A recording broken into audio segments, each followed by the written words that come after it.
प्यास में देखो आधा पै आता है, तो दुनिया की प्यास नहीं बुझती है, पैसे की प्यास नहीं बुझती है, तो ये प्यास क्यों बुझे। तो दिन दूनी हो विरह वेदना, पल भर भी चैन न आए। तो गुरु और लगन में अगन जगाता है और अगन लगाता है कि ये तन मन जीवन सुलग उठे। चले इसी में हमारा अहंकार मैं खत्म हो जाए। तभी बोलता है कि बड़े कठिन साधन से पाया।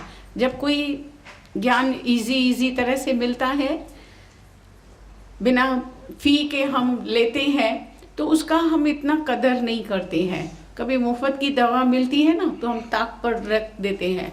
कभी डोज लिया नहीं लिया, भूल गए, कभी कुछ पर अपना पैसा खर्च के और जब ही दवाई लेते हैं, अरे एक डोज का इतना पैसा लगा है, तो ज़रूर वो उसको संभाल के रखते हैं, खाते हैं अच्छी तरह से।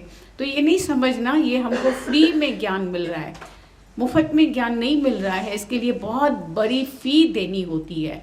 तो जब तक हम वो फ़ी गुरु की नहीं चुकाते हैं, तब तक हमें फ़ायदा भी पूरा नहीं होगा, लाभ नहीं होगा। फ़ायदे बहुत होते हैं, थोड़ी सी दवाई ले लिया, थोड़ा सा ज्ञान सुना तो लाभ होगा, थोड़े थोड़े फ़ायदे होंगे, थोड़े थोड़े, पर जो पूर्ण आनंद चाहिए, परम आनंद की प्राप्ति चाहिए, परम लक्ष्य जो परम लाभ है, हमारा उद्देश्य है, वो पूरा नहीं होगा। तो उसके लिए हमें पूरी फ़ी भी देनी पड़ेगी। तो पूरी फ़ी जो देगा तो उसे पूरा फ़ायदा भी, मुक्ति भी पूरी मिलेगी, हासिल होगी। तो बड़े कठिन साधन से पाया, अब न छोड़ूं तेरा हाथ। तो जितना हम इस ज्ञान में फ़ी चुकाएंगे, फ़ी देंगे, और उसी से जैसे ज्ञान मिलेगा फ़ी चुका करके, तो उस ज्ञान का बहुत कदर होगा। अंदर में गुरु के ज्ञान का बहुत कदर करेंगे, मनुष्य जन्म का भी कदर करेंगे और गुरु का भी, ज्ञान का भी कदर होगा कि बिना ज्ञान के हमारा क्या जीवन था, क्या जीवन होता था। अगर ये ज्ञान न मिलता तो हमारे जीवन में क्या होता था, कैसा ये जीवन बीतता था। तो तभी मेरी बढ़ गई है कीमत, तूने भर दिए हैं मोती। पर्स में जब पैसे पड़े होते हैं तो कितना संभाल के रखते हैं, कीमती चीज़ों को तुम कितना संभाल के रखते हैं, पैसे को, ज्वेलरी को, सच्ची ज्वेलरी को कितना संभाल के तिजोरी में रखते हैं कि कोई चोर चोरी नहीं करके जाए, कितना संभाल करते हैं। पर जो झूठी ज्वेलरी होती है तो भली ड्रेसिंग में भी रख दिया, ऐसे भी रख दिया, परवाह नहीं है। पर जो सच्ची ज्वेलरी होती है उसको संभाल के रखते हैं। तो बड़े कठिन साधन से पाया, इस ज्ञान के लिए भी बहुत बड़ा फ़ी देनी पड़ती है, साधना करनी पड़ती है।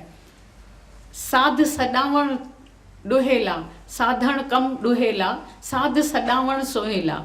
तो साध सदावण, हम भाई सत्संग में आ गए, सत्संगी हैं, वो तो बहुत सरल है बात, सत्संग में आकर के बैठ गए। पकी पकाई खिचड़ी मिल गई, बहुत आसान है। पकी पकाई ठंडी घोट के किसी ने पिला दिया, बड़ा आनंद आ गया, एक गिलास और भी पिला दीजिए, ठंडाई बहुत अच्छी लगती है।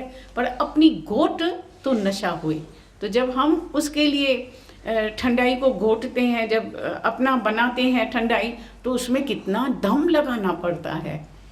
तो दम मारो दम, तब मिट जाएंगे गम। जब अपना दम लगाएगा, अपनी साधना करेगा, अपना दम लगाएगा, मन इंद्रियों को वश में रखेगा, अपना ज्ञान होगा, तभी उद्धार होगा। एक शिष्य ने पूछा, गुरुजी मेरा उद्धार कैसे होगा? बोला, जब तुम मेरा उद्धार चुकाएगा तो तुम्हारा उद्धार हो जाएगा। तो हम गुरु से उधार लेते हैं, कर्जा लेते हैं, तो हमें भी अपना उद्धार करना है और दूसरों के लिए भी अपना जीवन देना है। निष्काम कर्म की गीता में भगवान ने महिमा बताई है कि ये निष्काम सेवा, निष्काम यज्ञ वही उत्तम में उत्तम यज्ञ है। ज्ञान यज्ञ यही सबसे श्रेष्ठ में श्रेष्ठ यज्ञ है, ज्ञान यज्ञ। तो बड़े कठिन साधन से पाया। तो इसके लिए बहुत कठिन साधन है। ज्ञान में 4 साधन आते हैं, 4 साधन होते हैं। कौन से साधन हैं सबको मालूम है, फिर भी एक बार सुना देते हैं कि जब तक ये 4 साधन हमने संपन्न नहीं किए, पूरे नहीं किए, तब तक हम ज्ञान के, आत्म ज्ञान के अधिकारी नहीं बनेंगे। तो 4 साधन है, विवेक, वैराग, षट संपत्ति और मोक्ष की तीव्र इच्छा। तो विवेक से गुरु हमारा रोज विवेक जागृत करता है, सत्य असत की पहचान देता है। तो सत्य क्या है, असत क्या है। तो ये साधन अभी आत्म ज्ञान के अधिकारी के लिए ये अभी शुरुआत है, फर्स्ट स्टेप है ये, जो ये साधन है। चतुष्ट साधन पलंग बिछाया, तो उसी के लिए पलंग पर हम आसीन होंगे, तब भी बैठेंगे जब 4 पाए होंगे ये पलंग के, और शांति का बिस्तर बिछा दिया, अद्वैत राम पतिवर लिया। तो ये 4 साधन है, विवेक, सत्य असत की पहचान, कि सच्चा हीरा क्या है, झूठा हीरा क्या है। दुनिया में सब ज्वेलर नहीं होते हैं, ज्वेलरी के जो हीरे के पारखू होते हैं, आंख जो होती है वो किसी किसी को होती है। सब्जी पटाटा और ये जो है टमाटर, उसके लिए तराजू देखो तुम कितनी बड़ी होती है, और जो हीरे और उसके लिए कौन सी तराजू होती है, कौन सी चिमटी होती है, कितनी नाजुक होते हैं हीरे और ये सब, कितनी उसको जानने के लिए परख चाहिए, पारखू चाहिए, आंख चाहिए। सबको हीरा परखने की आंख नहीं होती है। भले उसका बाप ज्वेलर होता है, पर वो बेटा ज्वेलर नहीं होता है। बोलते हैं हमको बाप से लेनी है ज्वेलरी, तुम्हारे पर विश्वास भरोसा नहीं है कि तुम कौन सा हीरा देगा, बराबर देगा या नहीं देगा। और हीरे में देखो तुम लोग जब लेते हैं तो विश्वास रख करके ही लेते हैं ना। अगर तुमको कोई अमेरिकन डायमंड भी पकड़ा दे तो क्या पता, क्या कर सकते हो, कुछ कर सकते हो, जान सकते हो कि ये सच्चा हीरा है या झूठा हीरा है?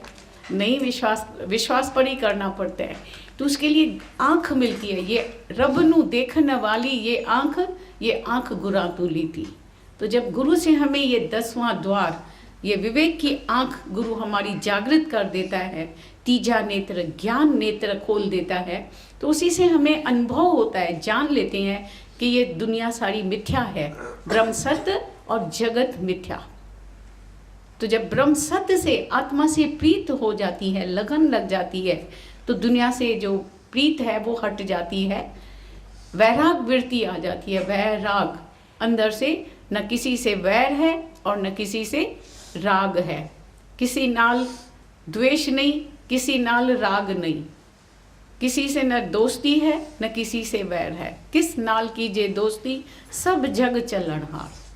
तो न किसी से राग होता है न द्वेष होता है, सबके लिए हृदय में सिर्फ प्यार ही प्यार गुरु सिखाता है। तुमने मुझको प्रेम सिखाया, सोए हुए हृदय को जगाया, एक नई दुनिया में बसाया, मस्त बनाया, रूप दिखाया। तो परमात्मा का रूप अंदर में अनुभव करके, वो रस पी करके आनंद में मस्ती में रहते हैं। नाम खुमारी नान का चरी रहे दिन रात।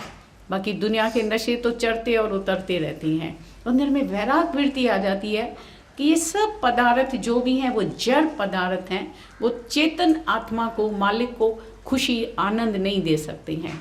टेम्पररी सुख मिलता है पर उसी से आनंद नहीं मिलता है। ये सब जगम जगह ज्वेलरी, तुम गोल्डन सूप में जाते हैं, आंखें चकाचौंध हो जाती है ना, वो सब। एक बार हम भी अपनी लड़कियों को लेके, मैंने कहा कम से कम इधर का गोल्डन सूप तो देखो कि क्या चकाचौंध लगी पड़ी है। पर ये सब जो है मिथ्या है, खेल है, लिया कुछ भी नहीं, सिर्फ देख के आए। तो ऐसा ही ये सृष्टि में सिर्फ नाटक है, न टिकने वाला है। उसमें मन को अटकाना फंसाना नहीं है कि ये मेरा है, मैं और मेरा, ये सब जल जाए, हरि का हो सो रह जाए। मेरा कुछ भी नहीं है, मेरे लिए है पर मेरा कुछ नहीं है। उसका उपयोग करो पर अंदर में आसक्ति और इच्छा नहीं हुए। तो ये है वैराग। जब मिथ्या करके जाना कि ये झूठी ज्वेलरी है, ये सच्चा हीरा नहीं है, तो अंदर में आसक्ति नहीं रहती है।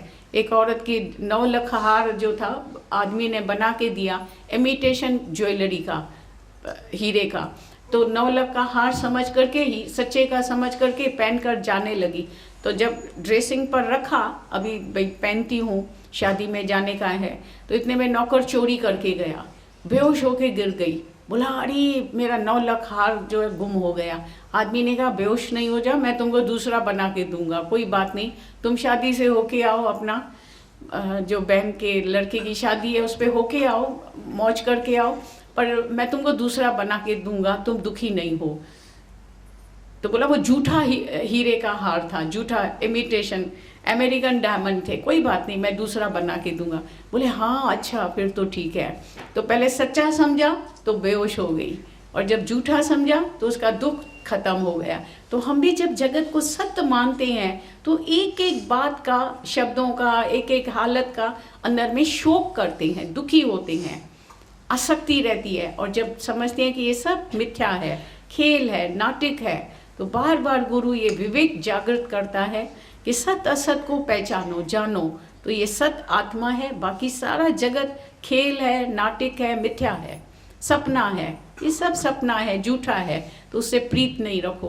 तो अंदर में वैराग वृत्ति रहती है, अंतर्मुखता का आनंद लेते हैं। किसी ने प्रश्न भी पूछा है कि अंतर्मुख वृत्ति क्या होती है, अंतर्मुखता क्या होती है। यही भीतर जाना है। अंतर्मुख कैसे जाएं? तो इसी से अंतर्मुखता का आनंद आता है, आनंद में रहते हैं, अपने आनंद में रहते हैं जब मिथ्या करके जानते हैं।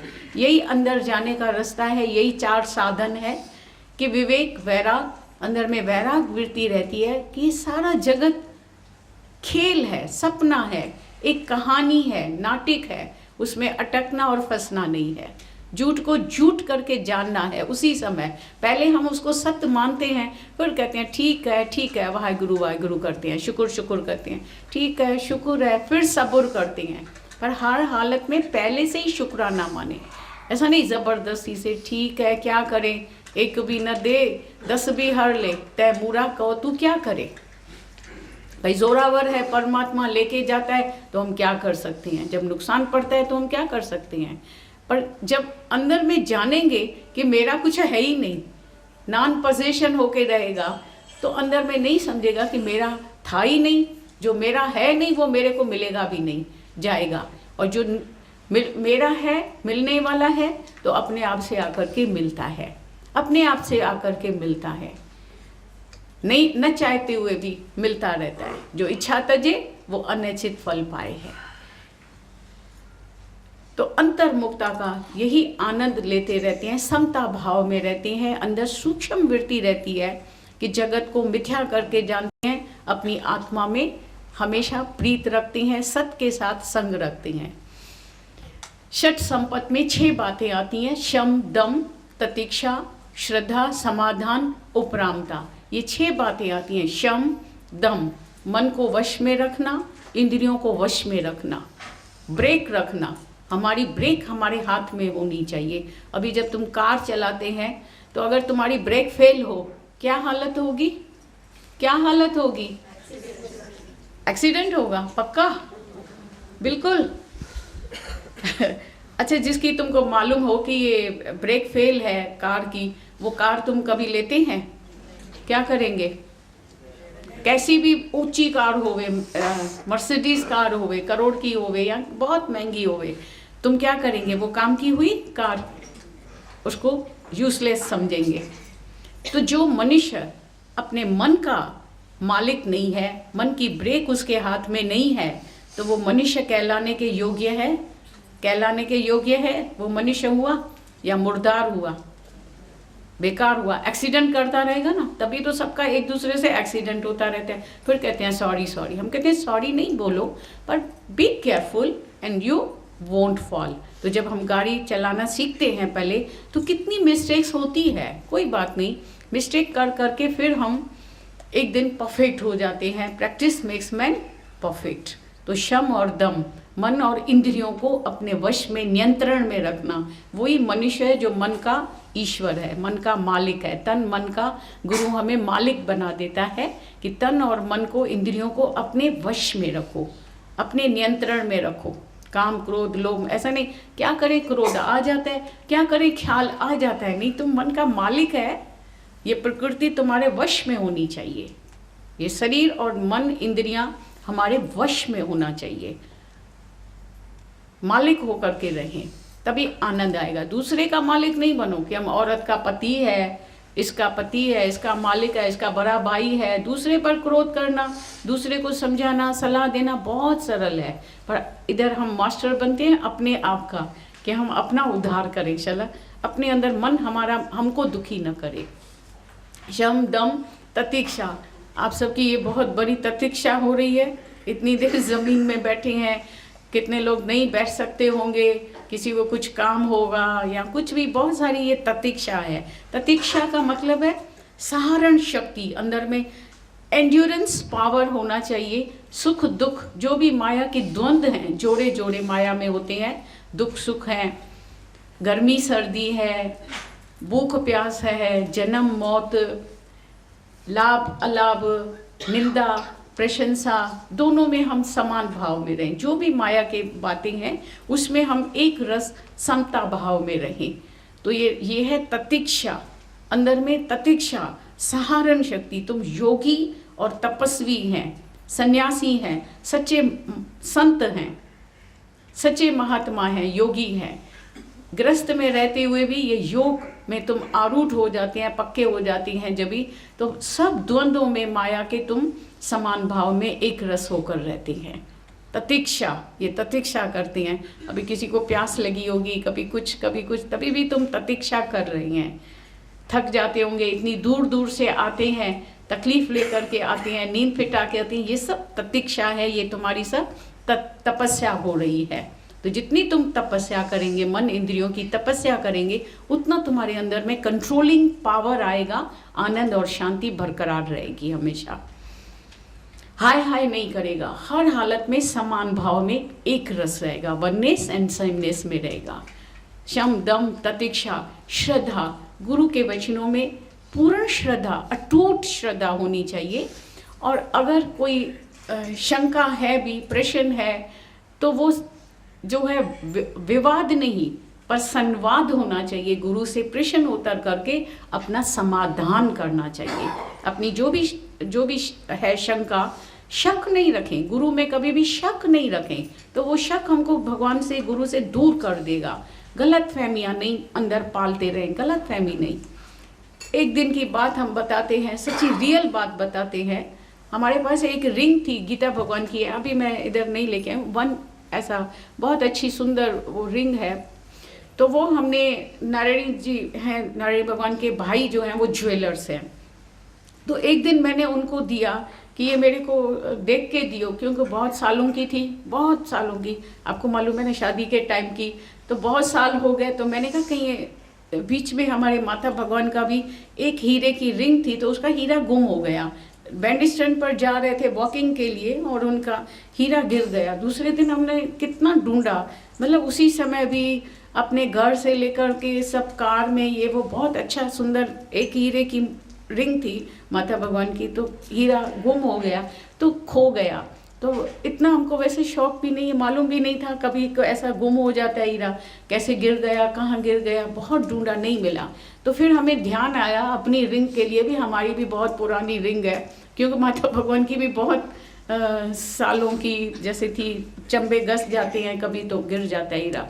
तो अपनी रिंग जो थी वो मैंने उनको दिया चेक करने के लिए कि भाई देखो मेरी भी रिंग का कहीं इतना अच्छा सुंदर हीरा है, गीता भगवान की निशानी है, तो मेरे को चेक करके दो। उसके भाई को विश्वास था उसके ऊपर ही, इतने तो ज्वेलर्स पर विश्वास रखना पड़ता है ना, किसी किसी में विश्वास होता है, अपने वाला जो जान पहचान होवे, बहुत अच्छी तरह से जिससे जानकारी हो, विश्वास हो। तो उसको रिंग दे दिया और उसने वो पॉलिश वगैरह करा के जैसे नई रिंग लग रही थी, बहुत सुंदर ऐसा अच्छी लग रही थी। तो 7 जून को, जैसे अभी इधर वीडियो चल रहा है सामने, एक एक बात तुम्हारी हमारे उसमें काउंट होती जाएगी, दिखती जाएगी ना पूरा सामने। तो उसने आकर के मेरे को ऐसा वो रिंग दिया, तो उसी समय वीडियो हो रहा था, तो देखा उसने मीरा को रिंग दिया। अभी किसने दिया और लिया, अभी हम तुम्हारे से कहते हैं, उस दिन भी दादाजी को किसी ने वैलेंटाइन डे के दिन एक ऐसा फूल था कुछ, उसके अंदर शायद रिंग के रखने की डिब्बी थी, फूल बना हुआ था ऊपर से, उसमें डिब्बी में वो रिंग पड़ी थी, वो खोल के दादाजी को पहनाया। फिर दूसरे दिन पूछा वो रिंग दादाजी की कहाँ गई। मैंने, दादाजी ने कहा मैंने तो झूठी समझ करके उधर उसको किसी को दे दिया और समझा ऐसे ही रिंग दे दिया है, कुछ पड़ा है ऐसे ही। नहीं, वैलेंटाइन डे के दिन इतनी सारी चीज़ें कोई ये पहनने के लिए, दोस्ती का ये पहनते रहते हैं, कोई कुछ कार्ड लेके आते हैं, कोई कुछ फूल देते रहते हैं, कोई कुछ ऐसे।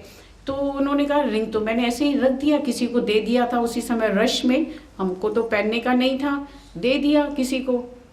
तो बोला नहीं वो सच्चे हीरे की है दादाजी, वो सच्चे हीरे की है। फिर याद करके वहाँ से लिया और जा करके उसको दे दिया। हमने कहा फिर हमको थोड़ी चाहिए, कुछ भी देना ही नहीं चाहिए ऐसा सच्ची तुमको। हमको तो घोर घोर में कहीं कुछ रख दें, कहीं कुछ किसी को दे दें। कभी कोई चीज़ मिलती है ना तो हम फिर किसी को दे देते हैं कुछ भी, भाई ये तुम ले लो, ये करो। तो अच्छा है कि इधर ही पड़ी है अभी। तो ऐसे ही देखो गलत फहमियाँ हो जाती हैं कभी कभी। तो तुमको कोई बोले कि 500 रुपया तेरे को मेरे को देने का है, क्या बोलेंगे? तेरे को मेरे को देना है, परोली बुधायो, पहली को बूझो। तेरे को मेरे को 500 रुपया देने का है। ग्राम बोले, डॉलर बोले, क्या बोले? हाँ, तेरे को मेरे को 500 रुपया देने का है, हिसाब करो बैठ के। तो ये गलत फहमियाँ नहीं रखो अंदर में, कोई भी शक नहीं रखो किसी भी बात का। कर्म नहीं देखो बाहर का कर्म में बहुत गलतियों में हम मनुष्य आ जाता है, बाहर की इस शब्दों में, गलत फहमियों में, अफवाहों में। अभी कितने लोगों, कभी हम लोग कुछ बोलते रहते हैं, भाई हमको इधर जाने का है, कोई बोल के जाता है, जैसे तो हमने सुना है आप अमेरिका जा रहे हैं। हमने बोला हमने कब कहा कि अमेरिका जा रहे हैं? किसी दूसरे ने कहा होगा कि दादाजी आप अमेरिका बाकी ज़रूर आ जाए, स्विट्जरलैंड। अभी दादाजी तो सबको पिटाते रहते हैं मजाक में, कुछ न कुछ ऐसा मजाक करते रहते हैं। आज सुबह को कई टेलीफोन आए जो पहुंच गए हैं, बोला कैसे हैं, मौज में? हम बोला कल हम स्विट्जरलैंड देख के आए। स्विट्जरलैंड से होके आए हैं। ऐसे ही दादाजी तो खूब मज़ा करते रहते हैं। फिर अफवाहें भी इतनी फैलती रहती हैं, कभी हम कहते हैं और भी अफवाहें करो, भले गलत फहमी पालते रहो। पर हम कहते हैं गलत फहमी अंदर में कुछ नहीं रखो, किसी के प्रति भी मिसअंडरस्टैंडिंग नहीं रखो।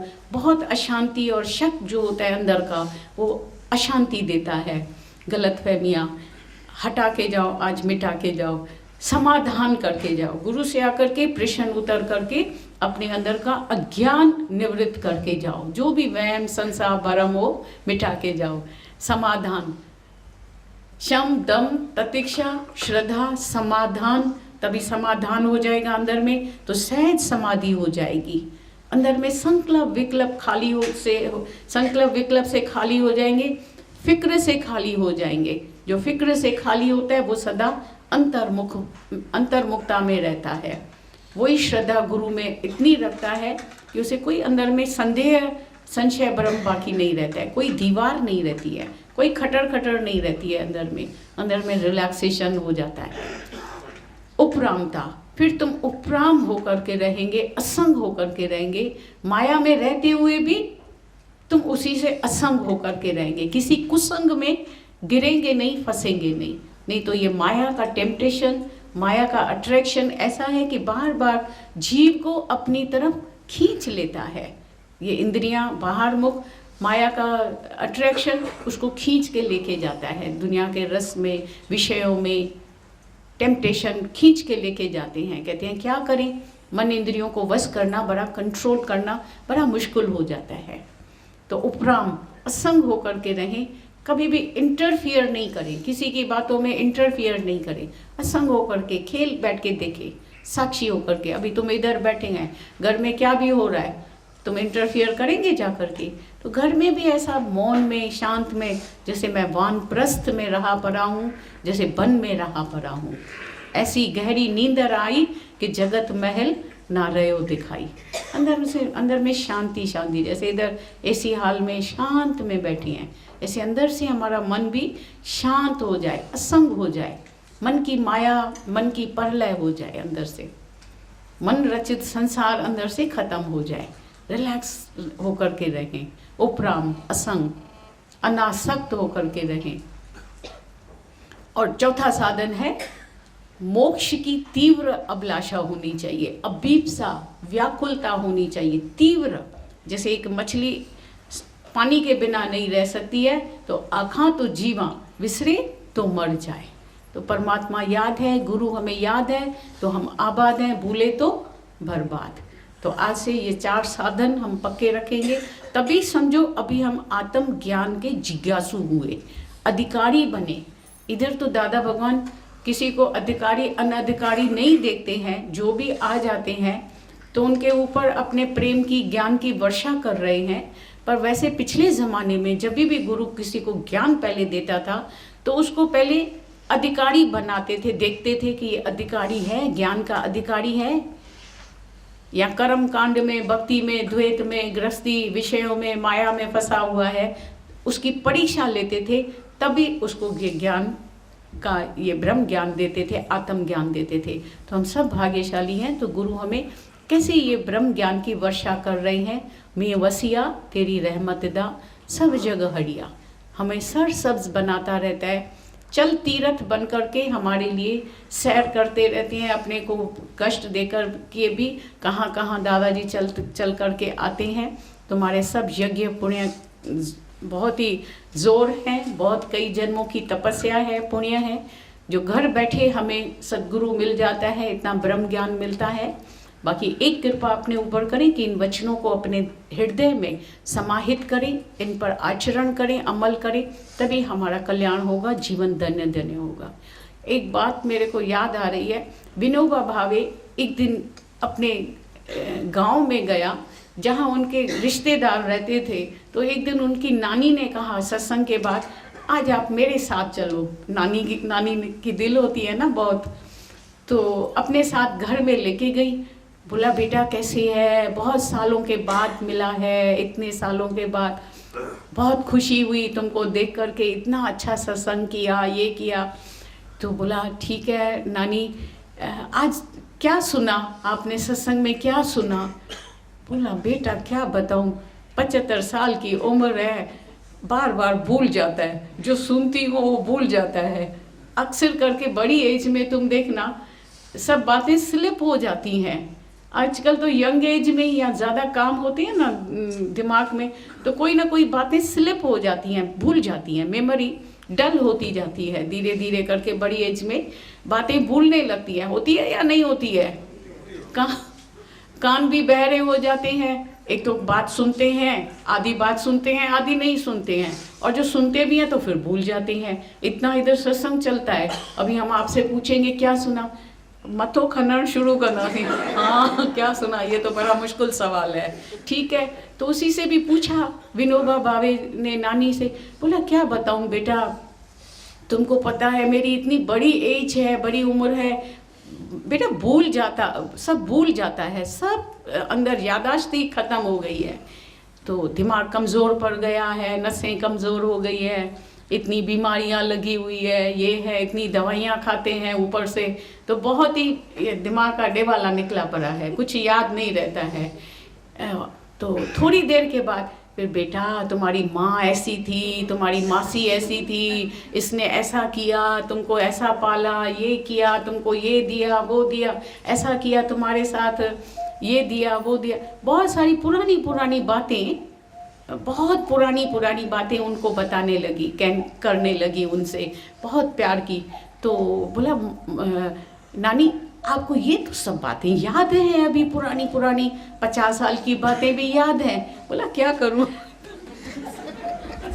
वो सब याद है पर आज की बातें भूल जाता हूँ, वो बातें जो है सत्संग की बात भूल जाता हूँ। जो पुरानी बातें इतनी बार रिपीट की है कि वो सब याद है, पर जो आज की बात है ना, जो ज्ञान की बात है, वो भूल जाती है, क्योंकि माया की बातों को हमने इतना रिपीट किया है, इतना रिपीटेशन है बातों का, बार बार वही दुनिया की बातों को रिपीट करते हैं, तो वो याद रहती हैं, हमेशा पक्की होती हैं। अपना नाम कभी नहीं भूलता है। दादा भगवान कहती हैं अपना नाम भुला के आओ तो तुमको 1 करोड़ रुपया दूं। कौन है ऐसा जो अपना नाम भुला के आए? हम सोचते थे, हमारे बड़े दादाजी कहते तो हैं 1 करोड़, पर उनके पास तो बैंक बैलेंस 0 है, कुछ है भी नहीं पैसा, वो करोड़ रुपया देंगे कहाँ से? कहाँ से लाएंगे 1 करोड़? हम तो छोटी बुद्धि वाले थे तब। तो फिर जब अनुभव होने लगा तो हमने कहा बहुत गुरु होशियार है, गुरु बहुत होशियार है। बोलेगा जो नाम भुला के आएगा वो करोड़ रुपया लेने कैसे आएगा? जब नाम ही भुला लिया तो माया कैसे लेनी है? उसको लेने की जरूरत ही नहीं पड़ेगी। जब नाम ही भुला लिया, इधर तन मन जीवन सुलग गया, बस सिर्फ तन मन जीवन सुलग उठे। ऐसी कोई आग लगा दे कि हमें अपना नाम रूप दुनिया सब भूल जाए, मैं मेरा सब जल जाए। कबूल है कि मैं मेरा सब जल जाए, हरि का हो सो रह जाए, तभी आनंद आता है, तभी सच्ची शांति आती है। ये ज्ञान सच में बहुत गहराई का है। आप सब भाग्यशाली हैं, इतनी शांति से इतने वचन सुन रहे हैं इतनी देर से।